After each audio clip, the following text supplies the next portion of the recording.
আজকে আমরা অধ্যায় 4 সূচক লগারিদমের কিছু বেসিক নিয়ে আলোচনা করব। এখানে এই অধ্যায়টা অঙ্ক করতে গিয়ে আমাদের যে যে সমস্যাগুলো সম্মুখীন করতে হয়, আজকে মূলত আমরা যেটা শিখবো সেটা হচ্ছে 4.1 অনুশীলনীর জন্য যে যে সূত্রগুলো লাগবে এই সূত্রগুলো শিখবো। এখানে হচ্ছে আমাদের 1 নম্বরে শিখতে যেটা হবে, 1 নম্বরে আমাদের শিখতে হবে গুণের, 2 নম্বরে হচ্ছে ভাগফলের,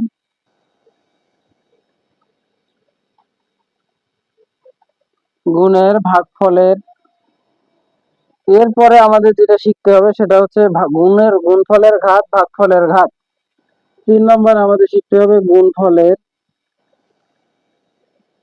ঘাত, 4 ভাগফলের ঘাত।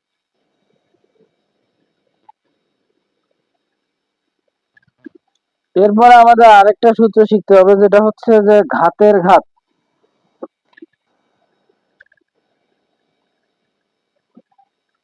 ঘাতের ঘাত। এরপরে আমাদের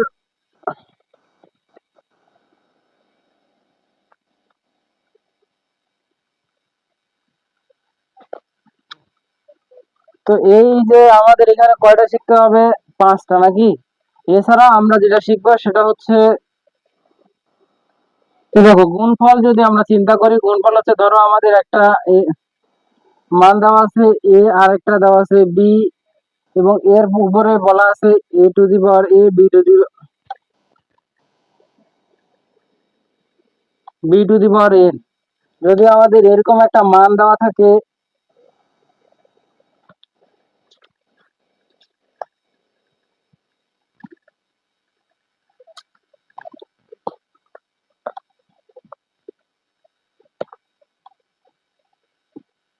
তো দেখো আমরা প্রথমে কি শিখবো, গুণ বলতে আমাদের কি বোঝায়। ধরো যে আমাদের একটা রাশি এ to the power M R একটা রাশি এ টু দি পাওয়ার এন দেওয়া আছে, তাহলে এটাকে আমরা কি লিখতে পারবো, এরকম যদি থাকে তাহলে আমরা সূচকের ক্ষেত্রে লিখতে পারবো এ, আর উপরে যেহেতু গুণের জন্য আমরা লিখতে পারবো এন। তারপর আমাদের এই পাওয়ার গুলো উপরে হয়ে যাবে যোগ, যদি আমাদের গুণ পদ্ধতি হয়।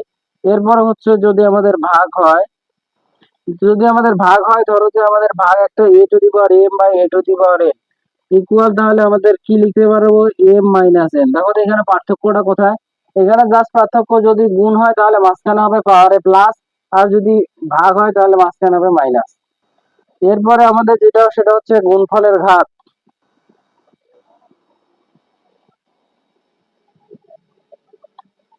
তো দেখো গুণফলের ঘাত যদি আমরা নির্ণয় করি, ধরো আমাদের একটা রাশি দেওয়া আছে A to the power N, তাহলে এই এ টু দি পাওয়ার এন যদি আমাদের একটা রাশি থাকে, তাহলে আমরা এটাকে লিখতে পারবো A to the power N B to the power N. এটা হচ্ছে গুণফলের ঘাত। তার মানে এই দুইটা রাশি এখানে গুণ অবস্থায় আছে, এটাকে আমরা লিখতে পারবো A to the power N equal A to the power N into B to the power N. এরপরে আমাদের কি আছে, ভাগফলের ঘাত। ভাগফলের ঘাত। তো ভাগফলের ঘাতটা একইভাবে, ধরো যে আমাদের এরকম একটা মান দেওয়া আছে, তাহলে এটাকে আমরা কি লিখতে পারবো, A to the power N by B to the power N. এইটা হচ্ছে ভাগফলের ঘাত। এরপরে আমাদের আরেকটা বলা কি আছে, ঘাতের ঘাত। ঘাতের ঘাত। তো ঘাতের ঘাত বলতে কি বোঝায়, ধরো যে আমাদের একটা রাশি দেওয়া আছে, আমাদের একটা এরকম একটা মান দেওয়া আছে A to the power N, তাহলে এইটা হচ্ছে আমরা জানি যে পাওয়ারে পাওয়ারে কি হয়, গুণ। তার মানে এইটা পাওয়ার এইটা পাওয়ার, তাহলে উপরে পাওয়ারে পাওয়ারে গুণ হবে, এটাই হচ্ছে ঘাতের ঘাত।